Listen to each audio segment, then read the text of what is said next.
ఛానల్కు స్వాగతం. ఈనాటి ముఖ్యాంశాలు. ప్రతి హాస్టల్లో సీసీ కెమెరాలు.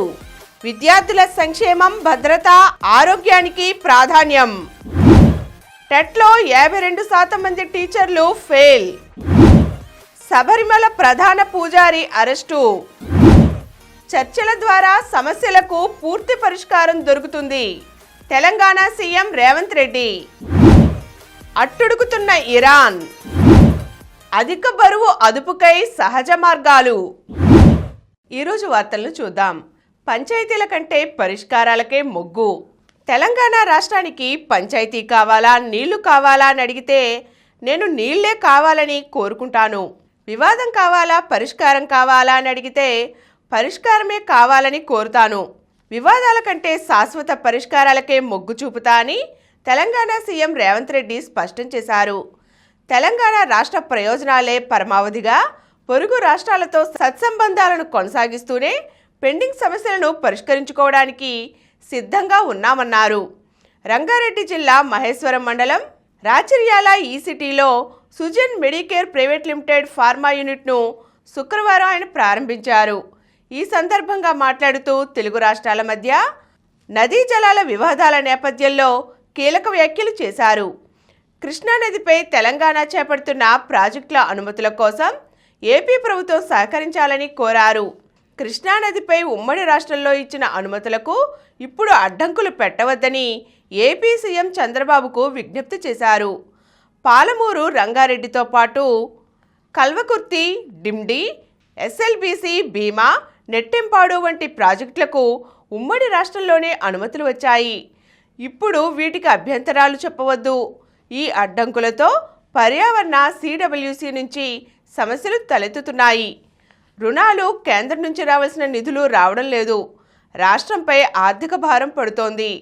మాకు సహకరించండి అని కోరారు. రాజకీయ ప్రయోజనాలు కాదని ప్రజలు, రైతుల ప్రయోజనాల కోసమే ఆలోచిస్తున్నామని ఆయన స్పష్టం చేశారు.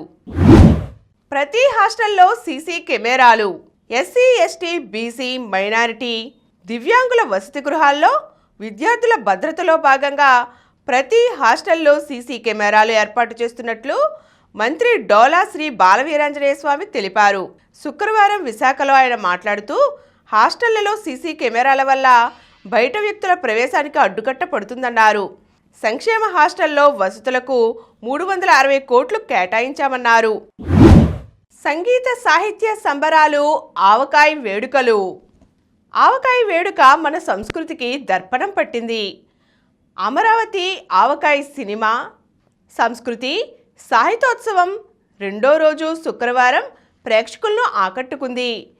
కళ, సంగీతం, నృత్యం, సాహిత్యం సమ్మిళిత రూపంలో ప్రేక్షకులను మంత్రముగ్ధుల్ని చేశాయి. కర్ణాటక శాస్త్రీయ సంగీతం, కూచిపూడి నృత్యాలు, పెయింటింగ్ శిక్షణ, మార్షల్ ఆర్ట్స్ శిక్షణ, తోలుబొమ్మల తయారీ శిక్షణ, ఫ్రెంచ్ డ్యాన్స్ శిక్షణ అందరినీ ఆకట్టుకున్నాయి. ఇక ఎండమూరి వీరేంద్రనాథ్, కోదండ రామిరెడ్డిల మధ్య అభిలాష సినిమాపై చర్చ ప్రేక్షకుల్ని నవ్వుల్లో ముంచెత్తింది. ఇక 7 గంటలకు కథల శబ్దం.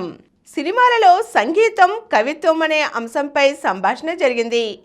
ఈ సంభాషణలో శ్యామ్ కాసర్లా, రక్షంద, జలీల్, ప్రియా సారయ్య, శేఖర్ పాల్గొని సినిమా కథనంలోని సంగీతం, కవిత్వం, వాటి ప్రభావాన్ని వివిధ కోణాల్లో విశ్లేషించారు. వైద్య ఆరోగ్య శాఖ మంత్రి Satyakumar Yadav, APTDC chairman Balaji, collector Lakshmisha, ఇతర అధికారులు ఈ కార్యక్రమంలో పాల్గొన్నారు. టెట్లో 52% మంది టీచర్లు ఫెయిల్. ఉపాధ్యాయ అర్హత పరీక్ష టెట్కు హాజరైన టీచర్లలో 52.18% మంది ఫెయిల్ అయ్యారు. తాజాగా విడుదల చేసిన టెట్ ఫలితాల్లో 31,886 మంది ఉపాధ్యాయులకు గాను 15,239 మంది మాత్రమే ఉత్తీర్ణులయ్యారు. 16,647 మంది ఉత్తీర్ణులు కాలేకపోయారు. అయితే టీచర్లు కానివారు ఉత్తీర్ణతతో పోలిస్తే ఇది కాస్త ఎక్కువే. సాధారణ అభ్యర్థులు 2,48,427 మంది టెట్ రాయగా వారిలో 97,560 మంది మాత్రమే అర్హత సాధించారు. సాధారణ అభ్యర్థులతో పోలిస్తే టీచర్లు 9% అదనంగా పాస్ అయ్యారు. టెట్ 2025 ఫలితాలను విద్యాశాఖ మంత్రి నారా లోకేష్ శుక్రవారం ఎక్స్లో విడుదల చేశారు. అట్టుడుకుతున్న ఇరాన్లో కల్లోలం మొదలైంది.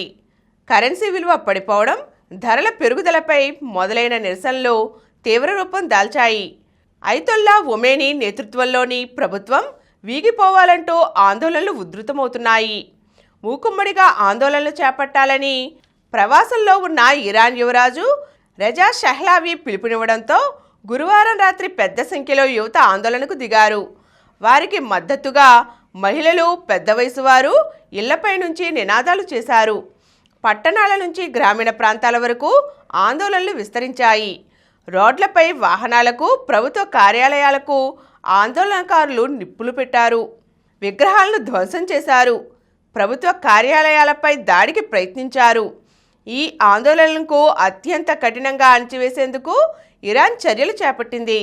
దేశవ్యాప్తంగా ఇంటర్నెట్ను బంద్ చేసింది. విదేశాల నుంచి వచ్చే ఫోన్ కాల్స్ను నిషేధించింది. విమానాల రాకపోకలను నిలిపివేసింది. దీంతో ఇరాన్ ప్రజలకు బయటి ప్రపంచంతో దాదాపుగా సంబంధాలు తెగిపోయాయి. పలు చోట్ల ఆందోళనకారులకు, భద్రతా బలగాలకు మధ్య ఘర్షణలు జరిగాయి. ఈ ఘర్షణల్లో ఇప్పటి వరకు 41 మంది మృతి చెందారు. వేలాది మందిని పోలీసులు అరెస్ట్ చేశారు. శబరిమల ప్రధాన పూజారి అరెస్టు. శబరిమల ఆలయంలో బంగారం చోరీ కేసును దర్యాప్తు చేస్తున్న సిట్ ఆ ఆలయ ప్రధాన పూజారి కందరారు రాజీవర్ను శుక్రవారం అరెస్ట్ చేసింది. తెల్లవారుజామున ఆయన్ను ప్రశ్నించిన సిట్ అధికారులు అనంతరం మధ్యాహ్నం తమ కార్యాలయానికి తరలించి అరెస్ట్ చేశారు. ఈ కేసులో ప్రధాన నిందితుడు ఉన్నికృష్ణన్ పొట్టి, ట్రావెన్కూర్ దేవస్థానం బోర్డు అధ్యక్షుడు వర్షకుమార్లు ఇచ్చిన స్టేట్మెంట్ల ఆధారంగా ప్రధాన పూజారిని అరెస్ట్ చేసినట్లు అధికారులు తెలిపారు.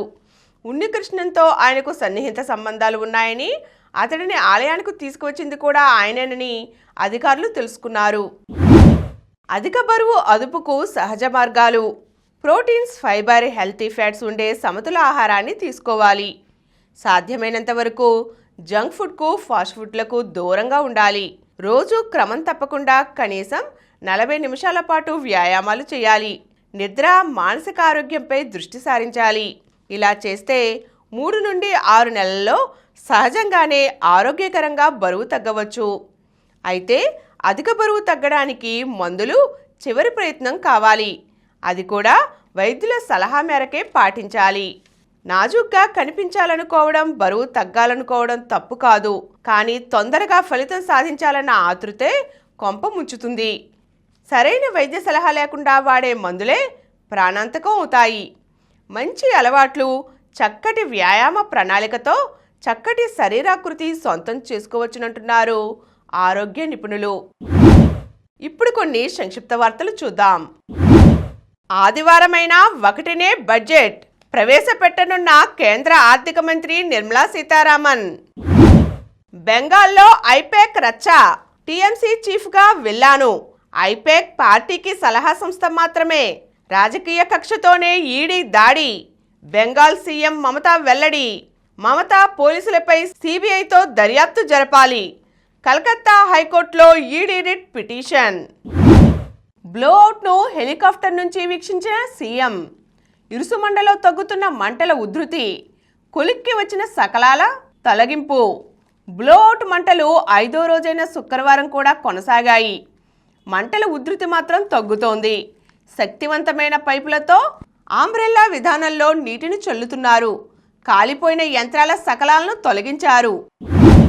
ఒక్క ఏడాదిలో 1000 అక్రమ రిజిస్ట్రేషన్లు. కడియం సబ్ రిజిస్ట్రార్ నిర్వాకం. నిబంధనలకు విరుద్ధంగా పూర్వార్జితం ఆస్తుల బదలాయింపు.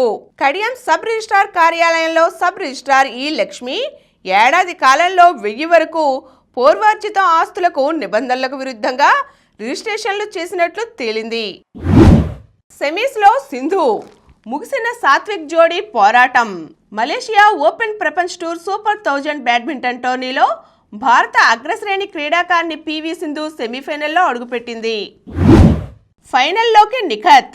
జాతీయ బాక్సింగ్ ఛాంపియన్షిప్లో తెలంగాణ బాక్సర్లు నిఖత్ జరీన్, మహమ్మద్ హుసాముద్దీన్ ఫైనల్స్కు దూసుకు వెళ్లారు. విధ్వంసక ఇన్నింగ్స్తో ముంబైకి చెక్. WPL 4వ సీజన్ తొలి మ్యాచే అభిమానులకు బోలెడంత వినోదం అందించింది. శుక్రవారం చివరి బంతి వరకు ఉత్కంఠభరితంగా సాగిన పోరులో RCB 3 వికెట్ల తేడాతో ముంబైపై అనూహ్య విజయాన్ని అందుకుంది. ప్లేయర్ ఆఫ్ ది మ్యాచ్ సరెన్ డిక్లెర్క్ 63 రన్స్తో చెలరేగడం విశేషం. మరిన్ని వార్తా విశేషాలతో రేపటి సమరం న్యూస్లో తిరిగి కలుద్దాం. Thank you.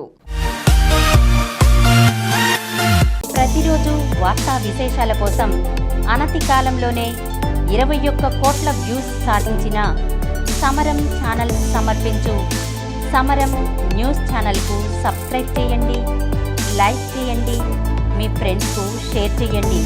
అలాగే ప్రక్కనున్న గంట సింబల్ని ప్రెస్ చేయడం మర్చిపోకండి.